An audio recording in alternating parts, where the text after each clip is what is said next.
एक अमेरिकन छोटी कंपनी बस एक रिपोर्ट रिलीज करती है और इसमें रिपोर्ट में अडानी के 100 मिलियन लॉस हो जाते हैं। तो कैसे?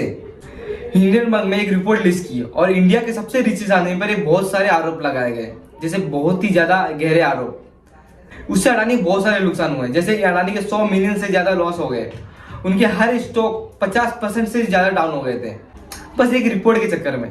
आपने बहुत सारी वीडियो देख ली होगा इस रिपोर्ट पे, बस आपका भाई इस वीडियो में आपको बहुत इजी तरीके से समझाएगा इस रिपोर्ट में क्या था। अडानी को तो हर कोई जानता है, बट हिंडनबर्ग रिसर्च को कोई नहीं जानता। चलो थोड़ी इसकी जानकारी लेते हैं। इस कंपनी की स्थापना हुई थी 2017 में और इसके फाउंडर है नाथन एंडरसन। आपको हैरानी हुई सुन के, बस इस कंपनी में 5 एम्प्लॉय काम करते हैं। तो भाई इस कंपनी को क्या फायदा हुआ, इतने बड़े आदमी से टक्कर क्यों लिया? पहली बात तो ये शॉर्ट कंपनी है। ये कंपनी शॉर्ट कंपनी से पैसा बनाती है।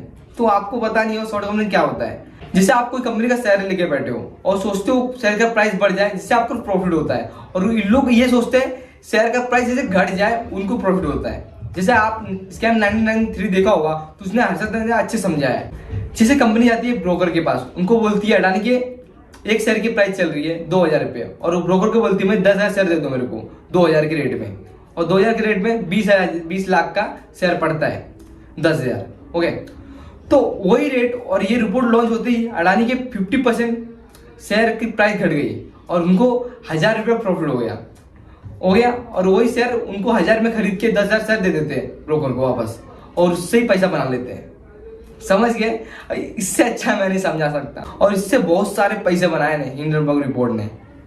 चलो जानते हैं रिपोर्ट में क्या था। रिपोर्ट में बहुत सारे आरोप लगाए अडानी पर, बस सबसे बड़ा आरोप था कि खुद वो शेयर की प्राइस बढ़ा रहे।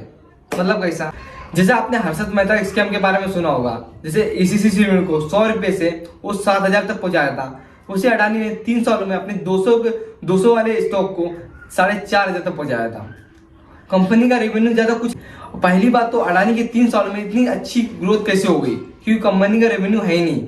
2.2 ट्रिलियन रुपीज का लोन है अडानी पे, तो भी इतनी अच्छी ग्रोथ कैसे हो सकती है?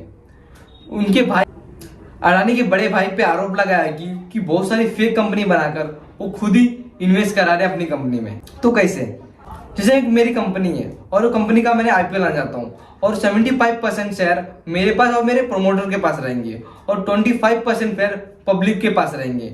और इस बार रिपोर्ट में ऐसा किया गया कि कंपनी ने 25% में भी बहुत सारे फेक कंपनी बनाकर खुद ने इन्वेस्ट किया गया। इससे ये हुआ कि जैसे बहुत सारी जारी कंपनी बनाकर अडानी के शेयर पे इन्वेस्ट किए गए, जिससे हुआ कि अडानी के शेयर बूम हुए और 3 सालों में बहुत तगड़ी ग्रोथ हुई। ये पूरे आरोप लगाए गए, इससे बहुत बड़ा नुकसान हुआ है। पहली बात तो अडानी के पैसे तो लॉस हुए ही, उससे रिपीटेशन भी गई। पब्लिक इसलिए भरोसा करी क्योंकि अडानी ने पहले भी किया अपने शेयर के साथ में, जिससे अडानी को 2 साल का स्टॉक मार्केट से बैन कर दिया गया था। शायद आपको थोड़ा मोड़ा समझ आ गया होगा, तो समझ आ गया प्लीज यार चैनल को सब्सक्राइब कर दो। फिर मिलेंगे नेक्स्ट वीडियो में।